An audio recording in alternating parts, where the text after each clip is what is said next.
Hello मित्रांनो, तुमचं स्वागत आहे एका नवीन व्हिडिओमध्ये. मित्रांनो, मी रोज एकच गोष्ट सांगतोय. आपण कुठे ट्रेड करतो? तर आपण कायम गोल्डमध्ये ट्रेड करतो. ओके? गोल्डमध्ये आपण XAU USD मध्ये ट्रेड करतो. ठीक आहे? आता एक लक्षात घ्या मित्रांनो, XAUSD मध्ये ट्रेड करताना आपण इंडियामध्ये हे फॉरेक्स काय आहे? लीगल नाहीये. ठीक आहे? तर कोणीही आपले हे ट्रेड्स बघून इंडियामध्ये अकाउंट ओपन करून फॉरेक्सचं ट्रेड करू नका. कारण की इंडियामध्ये लीगल नाही. पुढे भविष्यात प्रॉब्लेम येऊ शकतो. दुसरी गोष्ट, दुबई बेस अकाउंट असेल तर तुम्ही फॉरेक्समध्ये ट्रेड करू शकता. दुबई बेस किंवा जिथे फॉरेक्स लीगल आहे तिथे जाऊन बिझनेस चालू रन करून तुम्ही तिथे तुमचं ट्रेडिंग अकाउंट ओपन करून फॉरेक्समध्ये ट्रेड करू शकता. माझं अकाउंट दुबई बेस आहे, त्याच्यामुळे मी लीगल वेने इथे ट्रेड करू शकतो. जर आपण कृपया इंडियातून करत असाल तर तसं करू नका, कारण की इंडियामध्ये फॉरेक्स अजून लीगल नाही. ठीक आहे, लक्षात आलं? तर आपण नेहमी गोल्डमध्ये ट्रेड करतो. गोल्डमध्ये आपण का ट्रेड करतो? तर गोल्डचा ट्रेंड कसा आहे? कायम अप ट्रेंड आहे. ठीक आहे, कायम अप ट्रेंड आहे. जर तुम्ही हिस्टॉरिकल व्ह्यू पाहिला ना, मी हिस्टॉरिकल व्ह्यू पाहिला म्हणजे मंथली चार्टवर जाऊन जर तुम्ही पाहिलं, आपण पुढे बघू, तर तुम्हाला दिसेल की गोल्ड कायम अप ट्रेंडमध्ये. हायर हाईज हायर लोज करत तो वर चाललेला आहे. करेक्शन येतात, गोल्डमध्ये करेक्शन येतात, पण गोल्ड फास्टली करेक्शनला सपोर्ट करून लगेच वरती जाते. ठीक आहे, म्हणून आपल्याला काय दिसतं की गोल्ड कायम अप ट्रेंडमध्ये. ही एक गोष्ट. ठीक आहे. दुसरी गोष्ट, गोल्ड आता जेव्हापासून गोल्ड ग्लोबली ट्रेड करायला लागलाय, तेव्हापासून गोल्ड आतापर्यंत फक्त ॲव्हरेज 30% डाऊन आलेला आहे. ओके, ग्लोबली ट्रेड करायला लागल्यापासून आतापर्यंत एक ॲव्हरेज जर काढला गोल्ड तर 30% डाऊन आलेला आहे. ठीक आहे, आता आपल्याला दोन गोष्टी कळायला. एक काय, तर गोल्ड कायम अप ट्रेंडमध्ये. दुसरं काय, गोल्ड किती डाऊन येऊ शकतो? तर 30% डाऊन येऊ शकतो. जर या गोष्टी आपल्याला ज्या माहिती आहेत, यांचा आपण काय करून घेतला पाहिजे? फायदा करून घेतला पाहिजे. म्हणजे याच गोष्टींना पकडून आपण काय करतो? गोल्डमध्ये कायम बाय साइड पोझिशन ओपन करतो. ओके, कधीही आपण सेल पोझिशन ओपन करत नाही. ठीक आहे, फक्त आणि फक्त बाय साइड. दुसरी गोष्ट, आपली स्ट्रॅटर्जी ही ॲव्हरेजिंग स्ट्रॅटर्जी आहे. आपली स्ट्रॅटर्जी काय आहे? ॲव्हरेजिंग स्ट्रॅटर्जी आहे. आणि आपल्याला माहिती आहे की गोल्ड 30% पर्यंत डाऊन येऊ शकतं. त्यामुळे आपण कुठेही ट्रेड बाय केल्यानंतर एसएल लावत नाही. जर आपला ट्रेड अडकला तर आपण तो ट्रेड काय करतो? होल्ड करतो आणि प्रॉफिटमध्ये येण्याची वाट बघत असतो. जसं प्रॉफिटमध्ये येणार, आपण टार्गेट लावलेलं असतं, ट्रेड टार्गेट अचीव्ह करतो. ठीक आहे, कुठे आपण एसएल लावत नाही. ठीक आहे, आता या गोष्टी आपण कशा पद्धतीने करतो हे आपण पुढे समजून घेऊयात. आणि त्याचबरोबर मी तुम्हाला स्ट्रॅटर्जीचे रूल्सही समजावून सांगतो. त्याआधी मित्रांनो लक्षात घ्या, मी तुम्हाला इथे जे काही सांगतो ते सर्व एज्युकेशनल पर्पजसाठी घ्या. ओके, एज्युकेशनल पर्पज म्हणून मी तुम्हाला हे सर्व काही सांगत आहे. कुणीही इथल्या प्राइस पाहून ट्रेड करू नका, कारण की इथल्या प्राइस जर तुम्ही पाहिल्या तर हे ट्रेड होऊन गेलेले आहेत. ओके, मी तुम्हाला काय दाखवतोय? हे ट्रेड होऊन गेलेले आहेत. मी तुम्हाला काय दाखवतोय? मी एक तुम्हाला हिस्ट्री दाखवतोय. की आपली स्ट्रॅटर्जी कशी वर्क करते, त्याची हिस्ट्री दाखवते.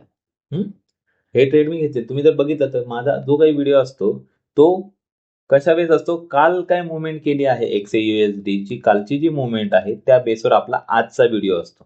ठीक आहे, तर त्यामुळे कोणी हे पाहून ट्रेड करू नका. आणि एज्युकेशनल पर्पजने मी शिकवत आहे तुम्हाला, तर हे लक्षात राहू द्या. दुसरी गोष्ट, तुम्हाला हे शिकायचं असेल तुम्ही काय करा, तुम्हाला वाटतं की यामध्ये आपण ट्रेड करायचं, तर पहिली गोष्ट, तुम्हाला एक लीगल वेने तुम्ही अकाउंट ओपन करा. ठीक आहे, जे की इंडियात नाही होऊ शकत. तुम्हाला यासाठी दुबई, सिंगापूर अशा ठिकाणी जाऊन हे अकाउंट ओपन करावं लागेल, कारण की तिथून आपल्याला लीगल वेने करता येतं. ठीक आहे, दुसरी गोष्ट, तुम्ही याची बॅक हिस्ट्री करा. किमान 4 इयर्सची बॅक हिस्ट्री करा. ठीक आहे, तुम्हाला याचे रिझल्ट लक्षात येतील. तुम्हाला जर रिझल्ट योग्य वाटले तर तुम्ही काय करा, 3 महिन्याचे एक डेमो अकाउंट ओपन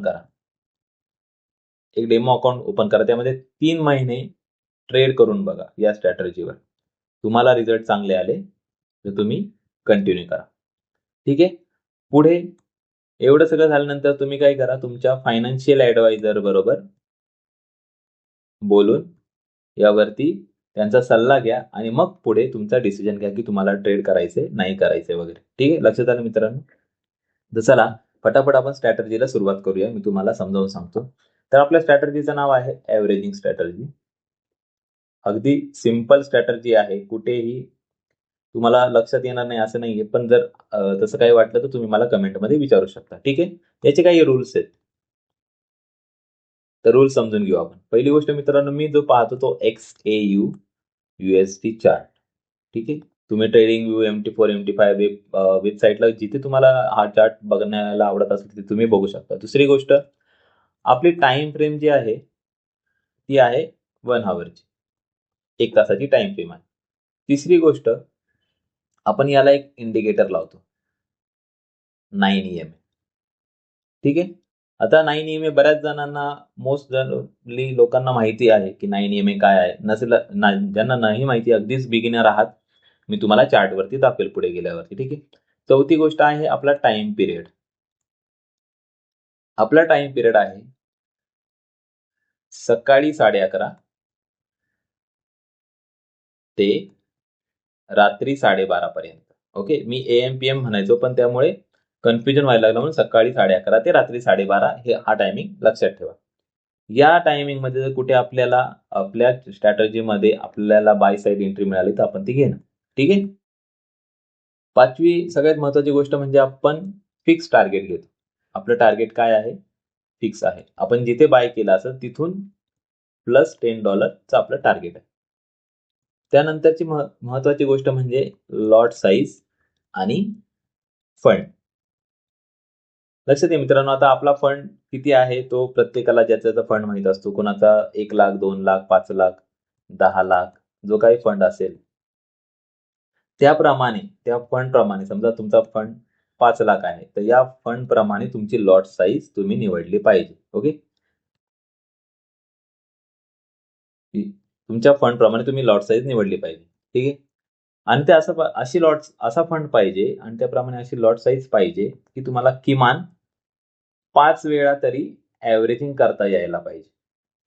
समजा आपली एंट्र्या होल्ड व्हायला लागल्या, असं कधी कधी होतं की डाऊन साईडला गोल्ड डाऊन साईड येत राहतो, तर काही एंट्र्या आपल्या होल्ड व्हायला लागतात. तर किमान 5 वेळा तरी तुम्हाला आपले एंट्र्या होल्ड करता आल्या पाहिजेत. तेवढा तरी आपला फंड आणि तशी लॉट साईज पाहिजे, तेवढा फंड आपला कॅपेबल पाहिजे.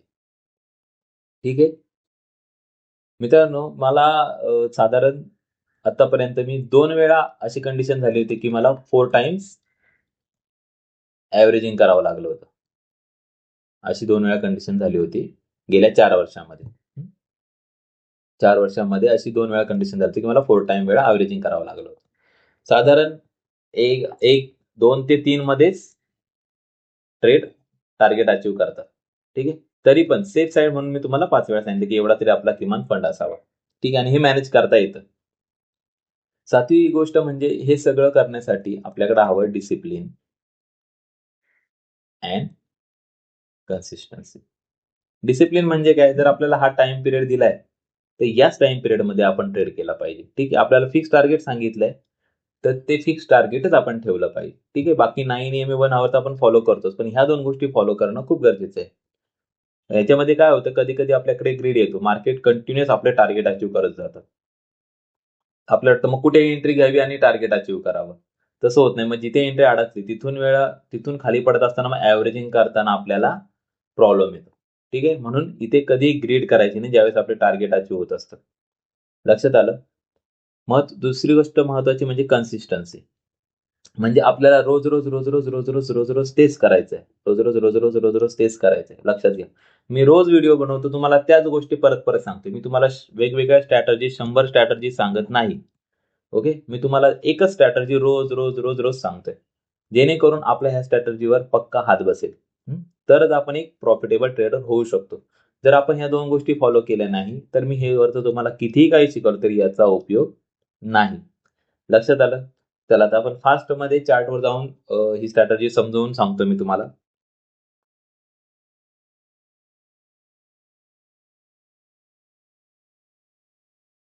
आता जर तुम्ही कालचा व्हिडिओ आपला बघितला नसाल तर त्यामध्ये, कालच्या व्हिडिओमध्ये शुक्रवारी ज्या काही एंट्र्या घेतल्या होत्या आपण बाय साईडच्या, त्याचं सगळं विश्लेषण केलेलं आहे. तर तुम्ही तो कालचा जाऊन व्हिडिओ बघा. मी तुम्हाला नेहमी मागचे व्हिडिओ का बघा सांगतो, की तुम्हाला हिस्ट्री जी क्रिएट झाली ती लक्षात येईल. कशाप्रमाणे आपण पुढे चाललेलो आहे. ठीक आहे? लक्षात आलं? तर आपण काल काय केलं? बघा, कालची तारीख होती 16 जून.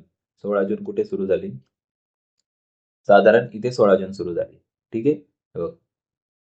हे पहाटेचे 3:30 आहे. त्याच्यानंतर आपला टायमिंग काय आहे? सकाळी 11:30 ते रात्री 12:30. 11:30ची कॅन्डल कुठे आहे पहिली?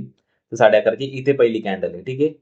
आता इथून आपण काय करणार? आपण वाट बघणार, की एखादी कॅन्डल आपल्या मूव्हिंग एव्हरेजच्या वरती क्लोज व्हायला हवी. तर आता आपण इथे झूम करून बघू. ही कॅन्डल दिसतीये ती आपल्या मूव्हिंग एव्हरेजच्या वरती क्लोज झाली आहे का? तर ही झूम केल्यावरती लक्षात येते मित्रांनो, की आपल्या मूव्हिंग एव्हरेजच्या वरती क्लोज झालेली नाही. ओके? ही झाली एक कंडिशन. कंडिशन काय, की कुठलीही कॅन्डल हा मूव्हिंग एव्हरेज आहे समजा, तर त्या मूव्हिंग एव्हरेजच्या वरती क्लोज व्हायला हवी. ओके? ती कॅन्डल काय असावी? ग्रीनच असायला हवी. ठीक आहे? हे लक्षात घ्या. म्हणजे नेहमी ग्रीन कॅन्डल असावी. रेड कॅन्डल आहे आणि मूव्हिंग एव्हरेजच्या वरती क्लोज झालाय, तर आपण वेट करणार. हे वेट करण्याचं कारण काय असतं मित्रांनो? रेड कॅन्डल म्हणजे इथे सेलर ऍक्टिव्हेट झालेले असतात. त्यासाठी आपण थांबतो, आपण ग्रीन कॅन्डलची वाट बघतो, म्हणजे बायर्स ऍक्टिव्हेट होण्याची वाट बघतो. ठीक आहे? लक्षात आलं? तर इथे आपण जर बघितलं तर ही जी कॅन्डल आहे ही मूव्हिंग एव्हरेजच्या खाली क्लोज झालेली आहे. ओके? तर आपण पुढे जाऊन पाहू, की परत पुढे कॅन्डल कुठली रात्री 12:30च्या आधी मूव्हिंग एव्हरेजच्या वरती क्लोज झाली आहे. तर 11:30 11:30 साधारण इथे होतं 11:30, 12:30, 1:30, 2:30, 3:30, 4:30, 5:30, 6:30, 7:30, 8:30, 9:30, 10:30, 11:30 आणि रात्रीचे 12:30. ओके? रात्रीचे 12:30 पर्यंत तुम्ही जर पाहिलं, तर आपल्या लक्षात येईल, की रात्री 12:30 वाजेपर्यंत रात्रीचे 12:30 वाजेपर्यंत कुठलीही कॅन्डल ही मूव्हिंग एव्हरेजच्या वरती क्लोज झालेली नाही. ठीक आहे? त्यामुळे आज आपला काय एकही ट्रेड आपला काय बनलेला नाही. मग या टायमिंगला आपण काय करायचं? तर काही नाही करायचं. वेटिंग करायचं. ठीक आहे? लक्षात घ्या. वेटिंग हे खूप महत्वाचं टूल आहे, की जे आपण रेग्युलर यूज करतो. थांबणे हेच आपलं काम. ठीक आहे? तर आज एखादी कॅन्डल क्रिएट झाली आहे का? आता किती वाजलेत? आता साधारण 11:15 वाजलेले आहेत. आपला टायमिंग आहे सकाळी 11:30 ते रात्री 12:30 हे लक्षात ठेवा. ठीक आहे? 7:30, 8:30, 9:30, 10:30, 11:30 कुठली कॅन्डल अजून आपल्या मूव्हिंग एव्हरेजच्या वरती क्लोज झाली नाही. ठीक आहे? जसा हा आजचा ट्रेड बनेल, तो उद्या अपलोड करण्यात येईल. आज होणार नाही, कारण की काय SEBI rule as per SEBI rule आपण कुठलीही रनिंग पोझिशन व्हिडिओमध्ये टाकू शकत नाहीये. ओके? त्यामुळे आपण काय करतो, कालच्या आपल्याला अचीव्ह झालेल्या किंवा काहींनी टार्गेट अचीव्ह केलं असेल किंवा काही पोझिशन होल्ड असतील, त्या आपण उद्याच्या व्हिडिओमध्ये घेत असतो. म्हणजे कालच्या झालेल्या आज घेतो आपण, आजच्या उद्याच्या व्हिडिओमध्ये घेणार. ठीक आहे? लक्षात आलं? तर आपली काल कुठलीही एकही पोझिशन बाय साइड ओपन झालेली नाही. तुम्हाला कुठली पोझिशन इथून मागच्या पोझिशन बघायच्या असेल, तर तुम्ही मागचे व्हिडिओ जाऊन बघू शकता. त्यामध्ये आपल्या बायच्या पोझिशन ओपन झालेल्या आहेत. ठीक आहे? आणि त्यांचे टार्गेट सुद्धा अचीव्ह झालेले आहेत. ते तुम्ही मागे जाऊन पाहू शकता. आता एक लक्षात घ्या मित्रांनो,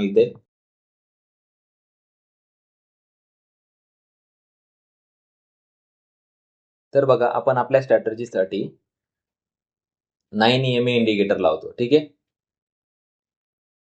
इथे तुम्ही इंडिकेटर मध्ये आले तर मूव्हिंग एव्हरेज रिबन म्हणून एक इंडिकेटर आहे, ते मी ऑलरेडी लावलेलं आहे. ओके? इथे आल्यानंतर तुम्हाला ते दिसेल. बघा, एमए रिबन याच्या सेटिंग मध्ये जायचं. याच्यामध्ये आपल्याला 4 मूव्हिंग एव्हरेज लावता येतात. तर 4ची आपल्याला काही गरज नाही, आपल्याला एकच हवाय. बाकीचे ऑफ करून टाकायचे. एक EMA करायचा, 9 ही व्हॅल्यू सिलेक्ट करायची. तुम्हाला जो कलर आवडतो ठेवा, मी ब्लू ठेवलेला आहे. ओके? आणि ही झाली याची सेटिंग. एवढंच करायचंय, बाकी काय हार्ड अँड फास्ट नाहीये. ठीक आहे? चला, तर मी तुम्हाला समजावून सांगतो. आता हे बघा, हा समजा 9 EMA मूव्हिंग एव्हरेज आहे. ठीक आहे? कॅन्डल बनत चाललेत. ठीक आहे? कॅन्डल बनतायत. आणि एक जी कॅन्डल 9 EMA च्या वरती क्लोज झाली, ओके. आता ही कॅन्डल 9 EMA च्या वरती क्लोज झाली तर ही कॅन्डल आपल्याला ग्रीनच हवी आहे, ओके. रेड कॅन्डल आपल्याला नकोय, ठीक आहे. ग्रीन का हवी तर इथं बायर्स ऍक्टिव्हेट आहेत म्हणून आपण ग्रीन कॅन्डल नेहमी चूज करतो. जशी ही कॅन्डल 9 EMA च्या वरती क्लोज झाली, ह्या कॅन्डलचा हाय जो काही असेल तो नेक्स्ट कॅन्डलने ब्रेक करायला हवा, ठीक आहे. जसा नेक्स्ट कॅन्डलने हाय ब्रेक केला आपण इथे एंट्री घेणार. सपोज आपला हा हाय होता 3410, ओके. 3410 ला आपण एंट्री घेतली. आता एंट्री घेता घेता कधी कधी +1 किंवा $2 होऊन जातं, ठीक आहे. तर एवढं काही टेन्शन घेण्याचं नाही. 3410 ला आपली एंट्री झाली. एंट्री मॉडिफाय करून लगेच $10 टार्गेट लावायचे, ओके. म्हणजे आपलं टार्गेट होईल 3420, ओके.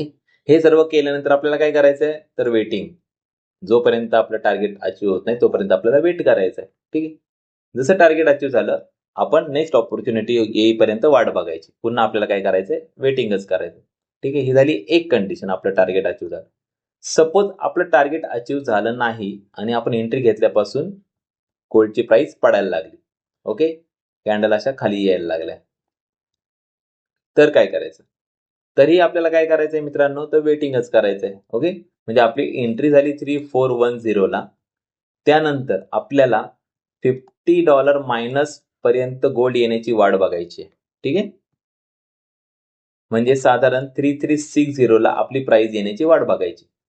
जसं 3360 ला आपली प्राइस येईल तिथे पुन्हा आपल्याला काय करायचं ती 9 EMA ची ऑपॉर्च्युनिटी शोधायची. जशी की एखादी कॅन्डल 9 EMA च्या वरती क्लोज झाली ग्रीन मध्ये आणि त्या कॅन्डलचा हाय नेक्स्ट कॅन्डलने ब्रेक केला तर आपल्याला इथे सेकंड एंट्री घ्यायची. एक लक्षात ठेवा मित्रांनो, 3410 ते 3360 म्हणजे हे जो $50 जो मधला स्पेस आहे यामध्ये आपल्याला काहीच करायचं नाही. आपल्याला एकही एंट्री घ्यायची नाही. इथे आपल्याला वेट करायचं आहे. का तर आपली स्ट्रॅटेजी काय आहे? ॲव्हरेजिंग स्ट्रॅटेजी, ठीक आहे. ॲव्हरेजिंग स्ट्रॅटेजी असल्यामुळे आपल्याला परफेक्ट ठिकाणी ॲव्हरेजिंग करता आलं पाहिजे, ओके. समजा आपण इथे एंट्री घेतली आणि इथूनही मार्केट खाली पडायला लागलं, गोल्डची प्राइस खाली पडायला लागली, तर आपण काय करणार? तर सेम आपण 3360 मायनस $50 म्हणजे साधारण 3310 पर्यंत आपण काय करणार? वेट करणार. या इथून पर्यंत ते या कंडिशन मध्ये आपण $50 मध्ये कुठलाही ट्रेड ऍक्टिव्हेट करणार नाही. पुन्हा आपण प्राइस याच्या खाली क्लोज होऊन पुन्हा 9 EMA च्या वरती येण्याची वाट बघणार. जशी 9 EMA च्या वरती प्राइस येणार आणि नेक्स्ट कॅन्डलने त्याच्या प्राइसचा हाय ब्रेक केला तर आपण इथे एंट्री घेणार, ओके. सपोज इथूनही खाली पडली तर परत पुन्हा तेच. असं आपण 5 वेळा ॲव्हरेजिंग करता येईल. 5 वेळा ॲव्हरेजिंग करता येईल असा आपण फंड आपला मॅनेज करणार, ठीक आहे. आणि आपली लॉट साईज आपल्या फंड प्रमाणे मॅनेज करणार. लक्षात आलं? मित्रांनो एवढी 5 वेळा करण्याची गरज लागत नाही. 2 ते 3 मध्ये आपल्याला ॲव्हरेजिंग करावं लागतं. तिथून पुढे आपले टार्गेट पुन्हा अचीव्ह व्हायला सुरुवात होते. लक्षात आलं इथपर्यंत सर्व? ठीक आहे. लक्षात घ्या मित्रांनो इथे की हे सर्व व्यवस्थित होण्यासाठी आपली महत्वाची आहे ती आपली सायकॉलॉजी, ठीक आहे. ही सायकॉलॉजी आपली खूप स्ट्रॉंग असायला हवी. कारण की होतं काय, ज्यावेळेस आपले कंटिन्युअस ट्रेड टार्गेट अचीव्ह करायला लागतात ना त्यावेळेस ग्रीड येतो. त्यारे आपण कुठे एंट्री घेतो आणि टार्गेट अचीव्ह होतो त्यावेळेस आपल्याकडे ग्रीड यायला सुरुवात होते, ओके. आपण कुठे एंट्री घ्यायला लागतो आणि समजा ती एंट्री घेतल्यापासूनच पडायला लागलं तर मग काय करणार? मग ॲव्हरेजिंग कसं करणार? मग ॲव्हरेजिंग करण्याची पंचायत होते आणि आपल्याला मग फिअर यायला लागतो, ठीक आहे. तसंच दुसरी गोष्ट की कधी कधी गोल्ड कंटिन्युअस एक दीड महिना 2 महिने डाऊन साईड चालू असतो. तो काय करतो? पडत असताना सुद्धा आपल्याला एंट्री देतो, टार्गेट देतो, एंट्री देतो, टार्गेट देतो, पण तो डाऊन साईड असतो. मग काही एंट्री आपल्या होल्ड व्हायला लागतात. काही एंट्री होल्ड होतात. समजा एक एंट्री होल्ड झाली, 2 झाल्या, 3 झाल्या. 1-2 पर्यंत काही नाही. तिसऱ्या एंट्रीवर जसं आपण येतो तसं आपल्याकडे भीती यायला लागते. आपल्याकडे फिअर क्रिएट होतो. तर एक लक्षात घ्या आपला फंड याप्रमाणे आपण मॅनेज केलेला आहे की त्याच्यामध्ये आपण 5 वेळा किमान एंट्री घेऊ शकतो, ओके. 5 वेळा किमान ॲव्हरेजिंग एंट्री घेऊ शकतो, ॲव्हरेज करू शकतो.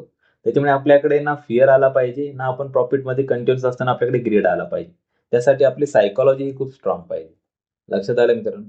मित्रांनो तुम्हाला जर ही स्ट्रॅटेजी पर्सनली माझ्याकडून शिकायची असेल तर खाली डिस्क्रिप्शनमध्ये मी एक फॉर्म दिलेला आहे.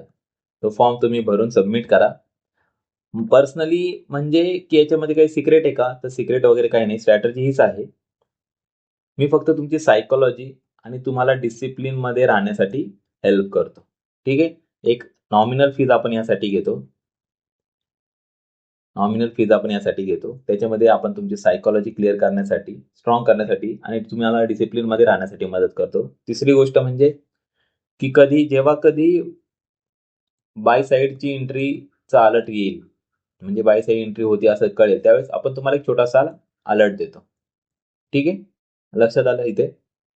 ते एवढंच आहे. बाकी सिक्रेट वगैरे यामध्ये काही नाही. तुम्ही तुमचं करू शकता. तुम्हाला गरज नसेल, तुमची सायकॉलॉजी ऑलरेडी स्ट्रॉंग असेल, तर तुम्हाला याची काही गरज नाहीये. ओके, लक्षात आलं? ठीक आहे.